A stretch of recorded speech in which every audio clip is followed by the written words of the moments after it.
the programs which we have given to you on structures. So, how many of you have tried the programs? You can write your USN in the chat box so that I know who all have tried.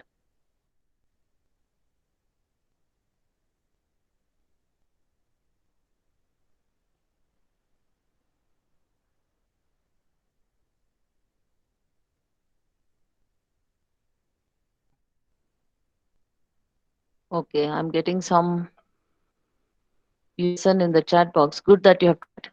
I do not expect that you should get the correct output because you all are still learning. We understand, but trying is very important. Yeah, quite a good number have tried. That's good. So I liked it. Okay, now let's see how we execute these programs. So I'll be explaining some of these programs to you. Yeah, you can stop the chat. I'll be explaining some of the programs and be executing, and I'll be showing you the programs. So based on that, you can try the other programs. Now I'll present my screen. You can stop the chat. I'll present my screen.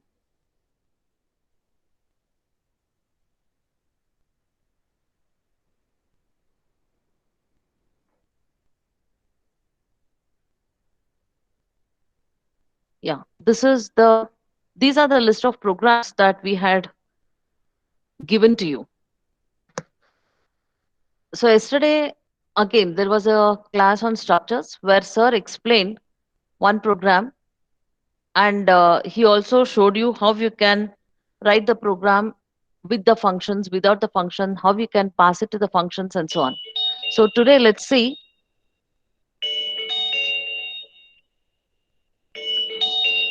Yeah, today let's see the first program and see how it executes. So the program is to write a program to store and print the roll number, name, age, marks of a student using structure. So here we want to store the information about a student. So once we say a student, student has a roll number, has a name, age, marks. So all these are related information. So all these have to be stored as one data. So when we want to store different type of fields in one data, we have to use structures. So that is what the problem definition states. So print and store and print this using structures. So I have a program for this. I'll just show it to you. Maybe some of you have done it already. I'll copy this.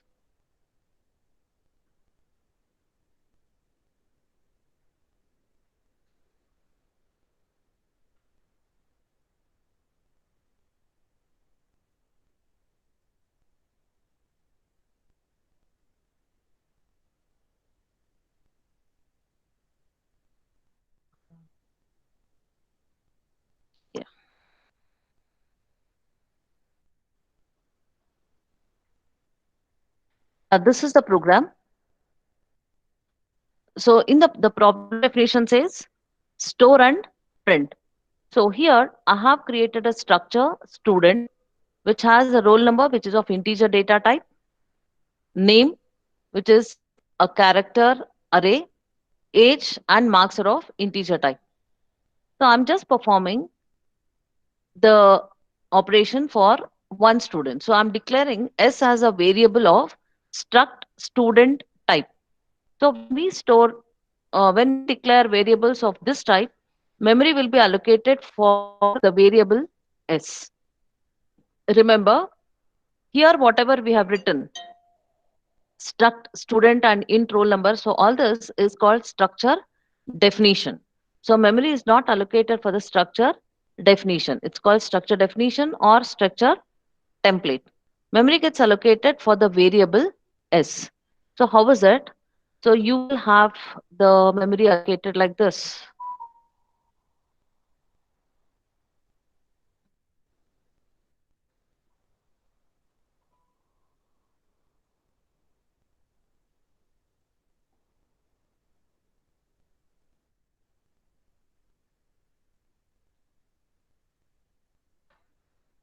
Okay, I'm just trying to draw how The structure looks like,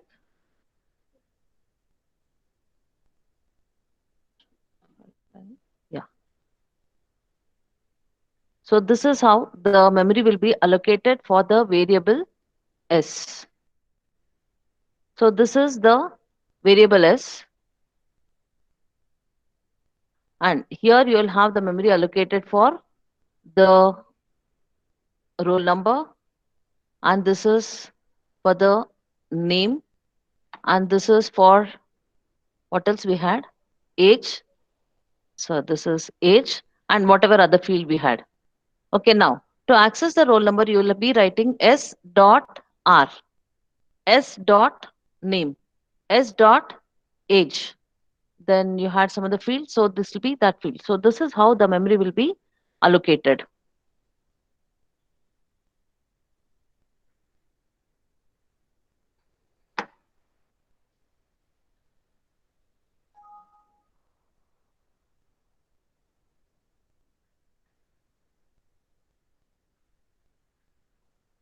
And now, yeah, roll number, name, age, and marks. So here we are performing the input operation for roll number and the name, the age, and for the marks.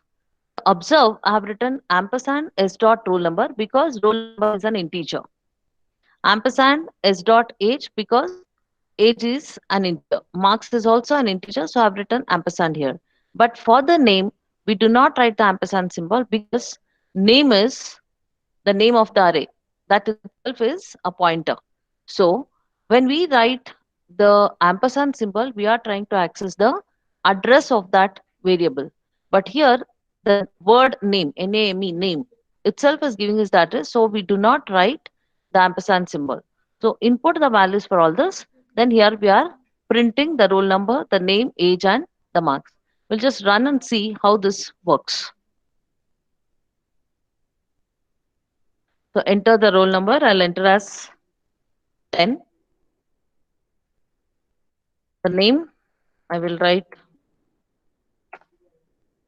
SRN, the age is 20, marks code is 90.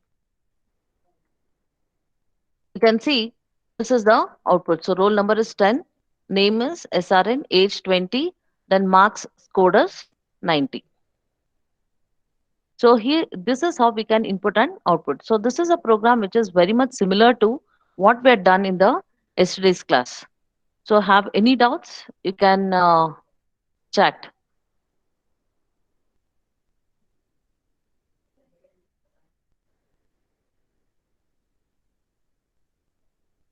This is a very simple program which is very much similar to yesterday's one.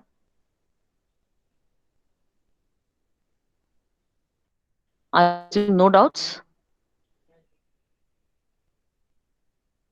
Yeah. If, okay, that's good. If you have no doubts, if you have understood, that's very good. So that is what we expect. Then the second program is write a program to store the roll number, name, and age of 5 students, then print the details of the student roll number 2. So we have to check in this program again, we have to store the details, the roll number, name, and age for 5 students, and we have to search whether there is any student with the roll number 2. If so, display that. Otherwise, we have to give a message indicating that the roll number 2 does not exist. So here is the program. I'll just copy this.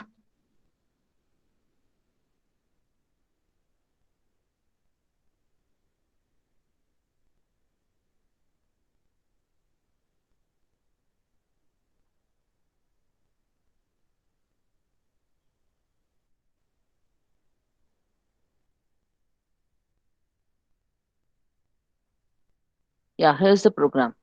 So to make it simple, I'll just store it for 2 students because otherwise I'll be entering the data for 5 students. So we'll enter it just for 5 students. So here, again, the structure definition is the same. We also have the marks field here. Structure definition is the same. And I have to do this for 5 students. So I'm creating an array of size 5. What is the type of array? It is struct student type, meaning every array, the array will have the detail of 5 students. So how does it look like? It looks like this. So, oh, sorry.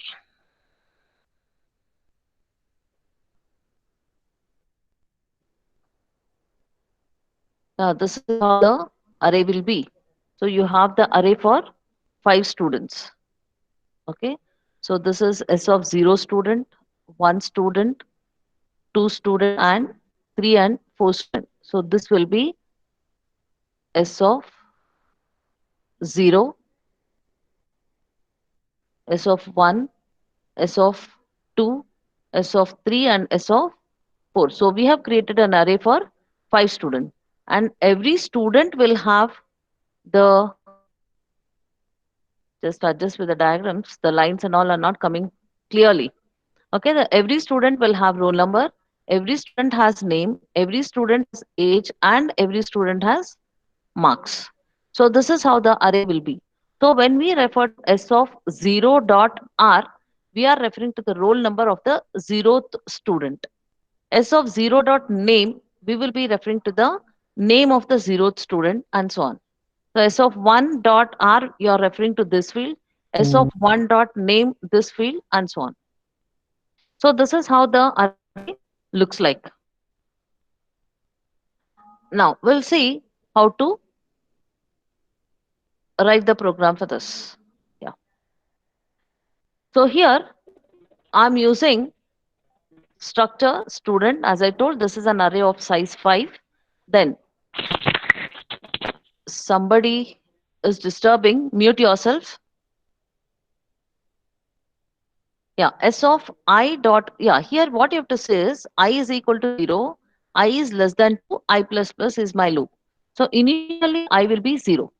So you will be accessing S of 0 dot roll number, S of 0 dot name, S of 0 dot age, and so on. So this is how the elements are, this is how the data is stored for 0th student. Then I gets incremented to 1. Then you will be giving the input for S of 1 dot roll number, S of 1 dot name, and so on. Then I gets incremented to 2. This condition fails. I is less than 2 is false. Then the control comes out of this loop. So here you are giving the input. Then in the output, we are searching whether there is any student with the roll number 2. So again, I have to use the same loop like how we have used here. Then we compare whether the student has roll number 2. So what we are comparing is if S of I dot roll is equal to 2, only then perform this operation. That is, only then print the details, otherwise, no. So in the loop, first, initially we have I equal to 0, then we check if S of 0 is roll is equal to 2. If S print this, otherwise go to the next one. S of 1 dot roll is equal to 2. If S print this, otherwise go back. So that is how it works. And if there is no student with the roll number 2, then we have to print that roll number 2 does not exist. Then how do we take care of this? So for that, we have used a variable, say found, and I've initialized it to 0. You can initialize it to any variable. That's not an issue. So I have taken a variable found and I've initialized it to 0. Then in case I find a roll number with 2, then I make found is equal to 1. So only if the roll number 2 is existing, only then found will become 1. Otherwise, found will be 0 only. So when the control comes out of this, we will be checking if found is equal to 0. If found is equal to 0, that means this part is not executed and there is no student with the roll number 1. So it will print roll number 2 does not exist.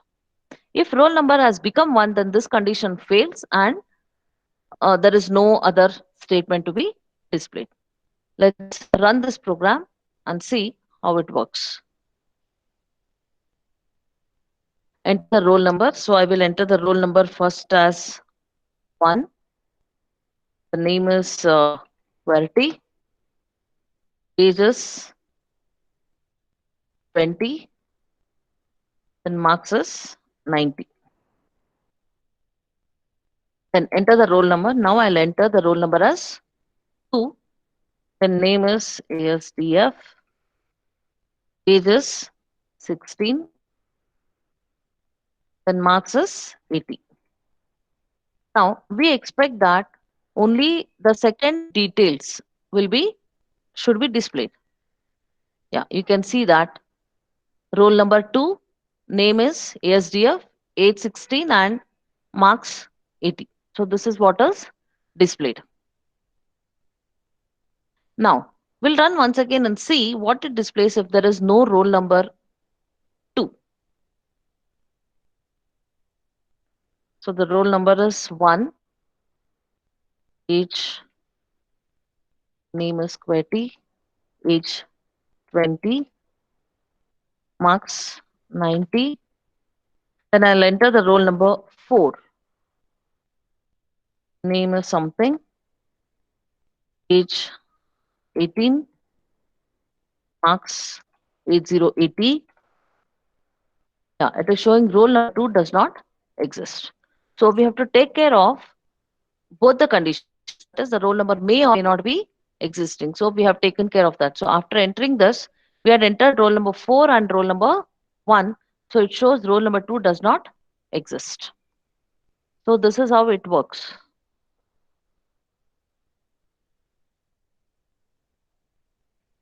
So any doubts in this program, you can chat. Excuse me, ma'am. Yes. Ma'am, while scanning, entering the values, Yeah. that character name it's not declared in pointer, ma'am. So why we should not use that ampersand, ma'am? Because it is not declared with star asterisk value. Yeah. It is a character array. It is character name. I'll show you how we have written it. Yeah, we have written it as character name and the size of the array.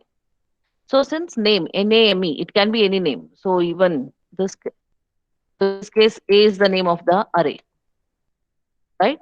So whatever is the name of the array, name of the array is always a constant pointer to the base address of the array, meaning the very first address. So I had drawn the diagram here. So if I'll just show you. So if this is your array, this is your array, then all these are the elements of the array. So I told you this is the zeroth element of the array. So whenever you declare a variable or an array, memory is allocated for the variable. And every memory allocated will have first address. Say, for example, this is from the address 1000. Then this goes on. So all these are the 1001, 1002. So if this is how the memory is allocated, name of the array, whatever is the name. So in this case, name me is what we have given. So name of the array is holding this address. It's a constant pointer to the base address of the array. So since it is already having the address 1000, we need not write ampersand 1000. If you write ampersand 1000, then it will start accessing some other memory location. Hope this is Okay, clear. ma'am. Yes, ma'am. Oh.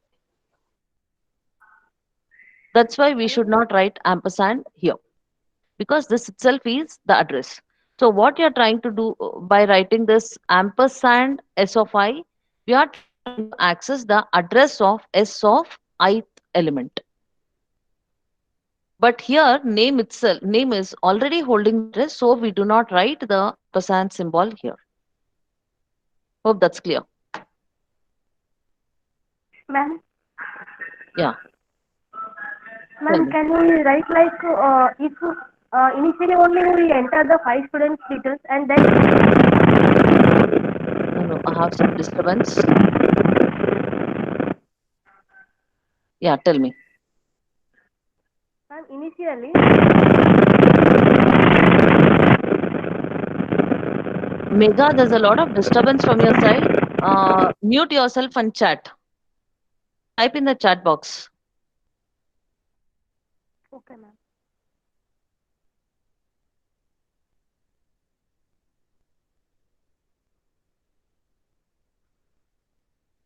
I'm waiting for your chat.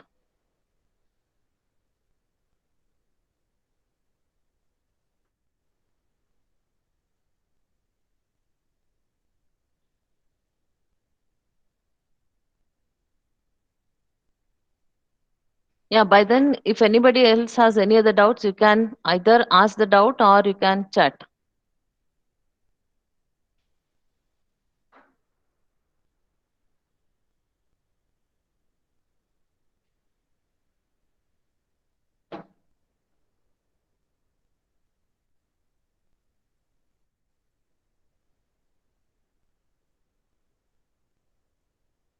Are you typing, Megha? Yes, ma'am. Okay.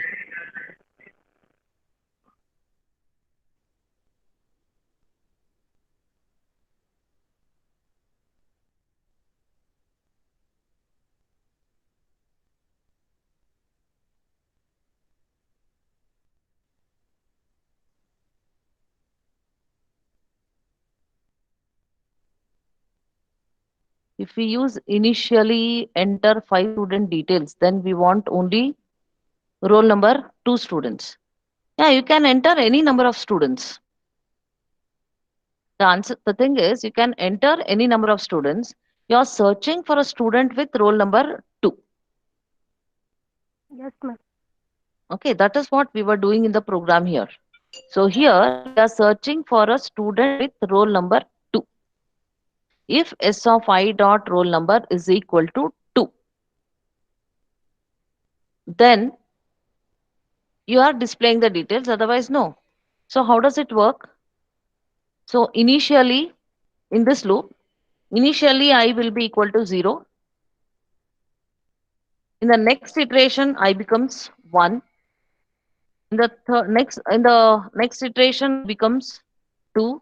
Then I becomes 3. Then I becomes 4. Then I becomes 5, and the condition fails. I is less than 5. If this condition is true, this loop will execute. If I is equal to 5, then this condition fails and the control comes out of the loop. So it will not execute. So we are just testing if S of 0 roll number is equal to 2. If it's true, print this. Otherwise, go back, increment I, S of 1 dot roll number is equal to 2. If true, print, otherwise, go back. So that's what we are doing. You can enter the details of any number of students here. I just took it 2 because I need not enter many data. That's it. Okay, ma'am. Because here, the maximum size I have declared for this array is 5. So maximum 5 student details we can enter. Otherwise, if you want more number of students, then you'll have to increment the size of this array. Okay, ma'am. Thank you. Yeah. Any other doubts?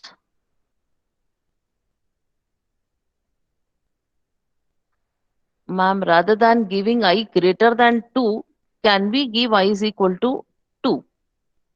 Where, in which statement do you want to do that? Here, the problem definition says that write a program to store the roll number, name, age of 5 students, and then print the details of the student with roll number 2. The problem definition clearly says that we are searching for roll number 2. That is why we have taken this. If you want any other roll number, then what you can do is you can scanf some roll number. Yeah, here I can write this. Scanf percentage %D. This is not the editor, so I cannot run this program here. Then you can use some variable, say I'm searching for roll number. So I'm searching for, I'll see, okay, search roll. So in this case, what you do is you are entering the roll number what you want to search. Then here, instead of typing this 2, you will have to type this. Copy. Yeah. In this case, what happens? If the roll number is the one what you are searching for, only then it will print this. Shall we do this in the compiler itself? I'll try. Yeah, I'll do it here. So found is a variable 0. Then I search role is another variable I declare. Then I write a scanf statement.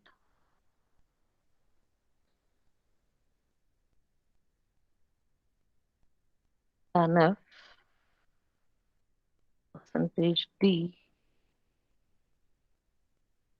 comma search role.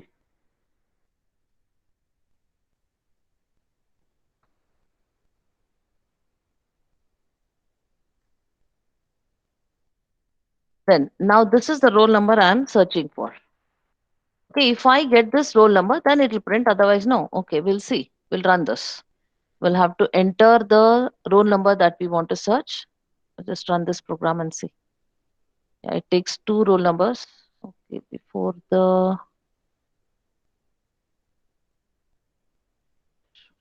semicolon.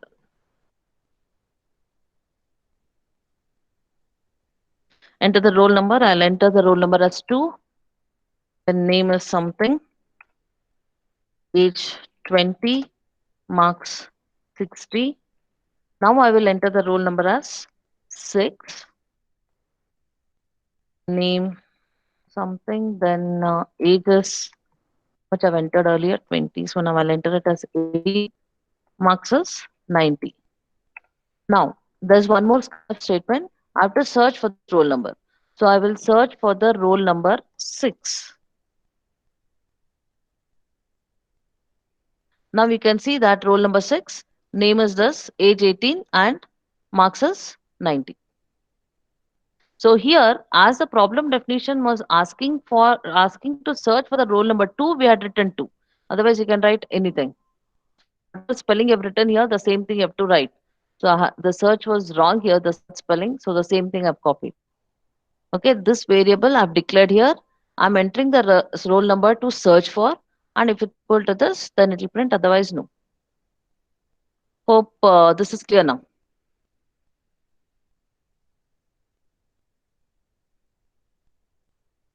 Any doubts? No, ma'am. Okay, we'll just take up one more program and we'll wind up today's class. Okay, that is very much similar to the same the thing what we've done here. So the third program given to you was write a program to store and print the roll number, name, age, address of marks of 5 students using the structure. It's the same program. Ma'am, Yeah. can Th- you explain last Is this Megha? If it is Megha, then chat Megha. Do not talk because there's a disturbance from your side.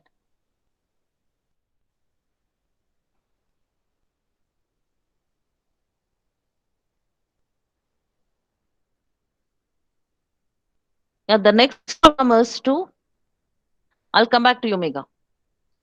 Write a program to add two distances in inch feet using structure. The values of the distances is to be taken from the user. So here I have structure defined which has two fields. One is feet, the other one is inch. We have to add these two distances. So what we've done is struct distance. I have d1 comma d2 comma d3. So d1 is a variable of distance type. D2 is another variable of distance type. D3 is a third variable of distance type. So what we are trying to do here is we will be trying to do this. D3 is equal to D1 plus D2 is what we want to do. Remember, we cannot write this statement directly D1 plus D2 because how the structure variables should be added is not defined. For example, when you have just here,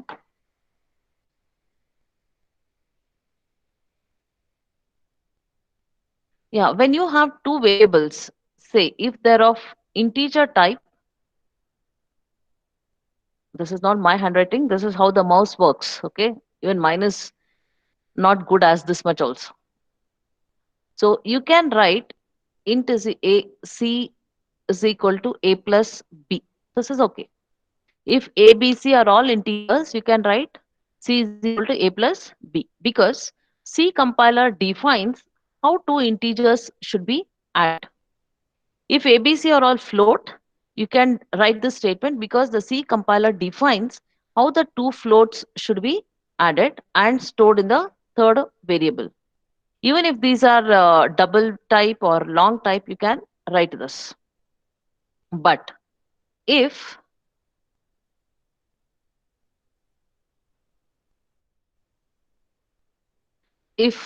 these are structure type,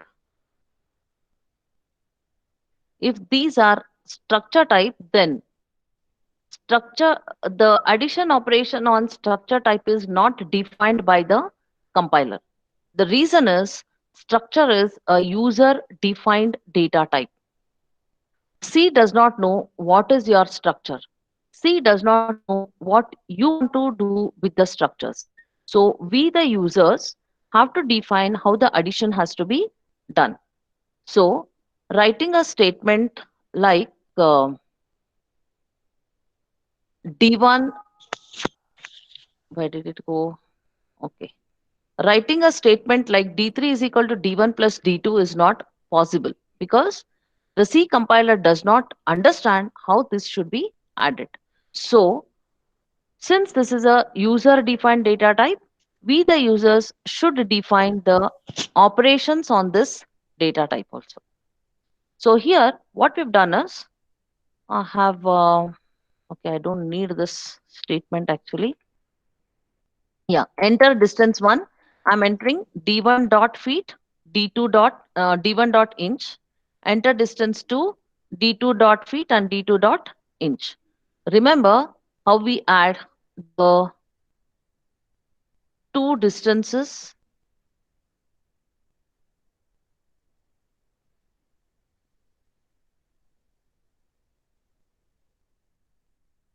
Yeah, we have the program. So we write the statement.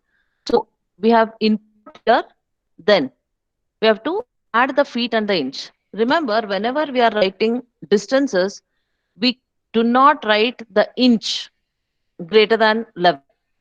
If the inch is 12, then we have to increment the feet. For example, if you are trying to add 6 feet 10 inches plus, if you're adding say 3 feet 4 inches, it is not 9 feet 14 inch, right? So if the inch is greater than or equal to 12, then we have to increment the feet. So when you add this, the result has to be 10 feet 2 inches. So we have to take care of that in our program. That is why it has been mentioned distance to add to distances. So we cannot write this statement. This is wrong. Okay, now here I have input feet and inch for D1. I've input feet and inch for D2. Then we've written D3 dot inch is equal to D1 dot inch plus D2 dot inch. We are adding the two fields of the two structure variables. Then D3 dot feet is equal to D1 dot feet plus D2 dot feet. Now, after adding these feet and inch, we have to check if D3 dot inch is greater than 11 because we're storing it here. So if D3 dot inch is greater than 11, then increment the feet by 1, then decrement the inch by 12. Then print the distance, the third distance. Now let's see how this works. Enter distance 1. I will enter 6 feet 10 inches. Distance 2, 3 feet 4 inches. Yeah, the result is feet 10 inch 2. So this is the distance after adding.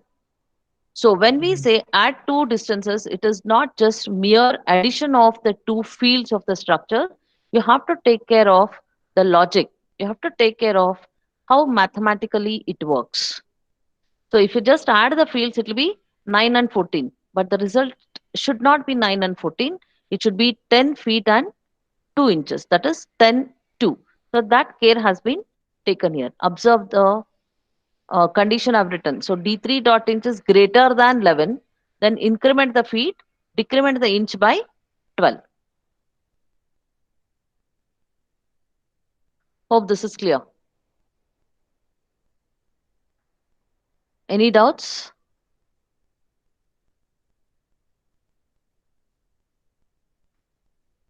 Can you explain last problem number 5? What is that last problem? I think I'm still in the third problem.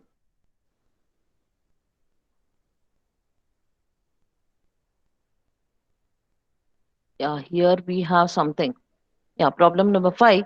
I think I'll take it in the next class. So you have, if you have any doubts, you can ask the doubts. You can chat or you can ask.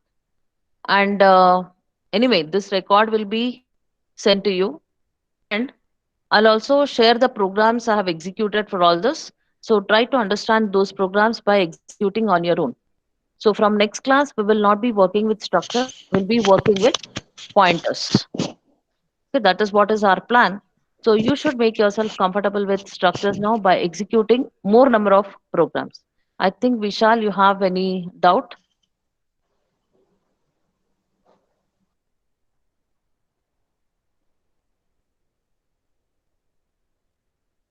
No, nothing. Okay.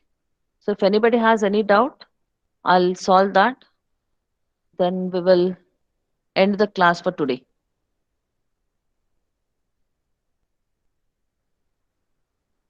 But remember, you have to work a lot. You have to execute more number of programs. Do not have a fear about the programs. Okay, unless you execute, you cannot learn. So I may explain 10 programs to you, but the 11th one you have to write.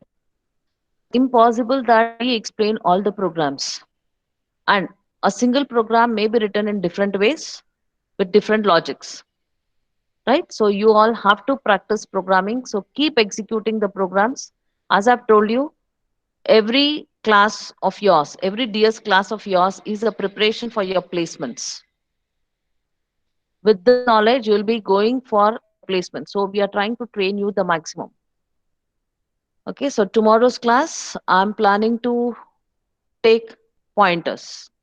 So by that time, I want you all to see all these programs because in, yeah, I'll send the programs in the groups, no doubt.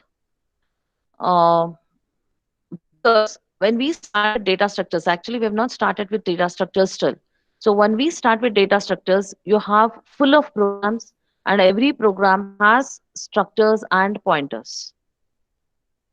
So we are trying to make your basics clear about the structures and the pointers. Okay, is that clear? That's it from my side. So if you have any doubt, I'll give you 1 minute to chat or ask the questions. Otherwise, I'll end the meeting. Vishal, you're typing your USN. So any, okay, you're from 18 CS batch. Okay, any doubt, Vishal? Because I saw Vishal and Rahul. Theory PPT is there for structures, then put in the group. Yeah. Yeah, one more thing is you can search a lot of information on the net. Because I do not personally prepare the notes. The reason is it's full of programs. So what programs I should type and keep? I write the programs on the board actually. So now I'm executing and I'm showing it to you. So I'll whatever information I have, we will send it to you. What is this 11:04 a.m.? What's the problem with the time? Hanmant Gowda Patil. So do you want me to stop now because it is 11? No, ma'am. His name is too long. That's why it came. Okay. Okay then. Thank you all. See you again tomorrow at this time. Thank you, ma'am. Yeah, thank you.